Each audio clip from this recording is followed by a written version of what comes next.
Hello friends, welcome to seven please like, share and subscribe. ಇವತ್ತು ನಾವು green piece paratha ಮಾಡೋದು ಹೇಗೆ ಅಂತ ನೋಡೋಣ. ಇದಕ್ಕೆ ಒಂದು ಮಸಾಲೆ ರೆಡಿ ಮಾಡ್ಕೊಳ್ಳೋಣ. ಶೇಂಗಾ, ಹಸಿಮೆಣಸಿನಕಾಯಿ, ಬೆಳ್ಳುಳ್ಳಿ ಮತ್ತು ಕೊತ್ತಂಬರಿನ ಫ್ರೈ ಮಾಡಿಕೊಂಡು ಮಿಕ್ಸಿ ಜಾರಲ್ಲಿ ಹಾಕಿ ತರಿತರಿಯಾಗಿ ಪೌಡ್ರ್ ಮಾಡೋದು ಇಟ್ಕೋಬೇಕು. ಆಮೇಲೆ ಹಸಿರು ಬಟಾಣಿ ಮತ್ತು ಆಲೂಗಡ್ಡೆನ ಬೇಯಿಸಿಟ್ಕೊಂಡಿರಬೇಕು. ಆ ಬೇಯಿಸಿರ್ತಕ್ಕಂಥದ್ದನ್ನು ಸ್ಮ್ಯಾಶ್ ಮಾಡಿ ಆಗಲೇ ಗ್ರೈಂಡ್ ಮಾಡಿರ್ತಕ್ಕಂಥ ಮಸಾಲೆನ ಹಾಕಿ ಮಿಕ್ಸ್ ಮಾಡ್ಕೋಬೇಕು.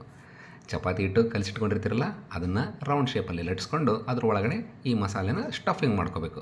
ಸ್ಟಫಿಂಗ್ ಮಾಡಿಕೊಂಡು ಮತ್ತೆ ಚಪಾತಿ ಆಕಾರಕ್ಕೆ ಲಟ್ಸ್ಕೋಬೇಕು.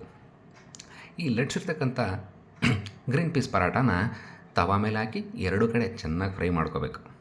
ಎರಡು ಕಡೆ ಚೆನ್ನಾಗಿ ಫ್ರೈ ಮಾಡಿಕೊಂಡ್ರೆ green piece paratha is ready. ಇದಕ್ಕೆ ಸ್ವಲ್ಪ ಸ್ಟ್ರೀಟ್ ಸ್ಟೈಲ್ ಕೊಡೋಕ್ಕೆ ಸ್ವಲ್ಪ ಮೇಲೆ ಆಯಿಲ್ ಅಥವಾ ತುಪ್ಪದಿಂದ ಗ್ರೀಸಿಂಗ್ ಮಾಡಿಕೊಂಡು ಖಾರದ ಪುಡಿ ಮತ್ತು ಗರಂ ಮಸಾಲ ಸ್ಪ್ರಿಂಕಲ್ ಮಾಡಿಕೊಂಡ್ರೆ street style green piece paratha is ready.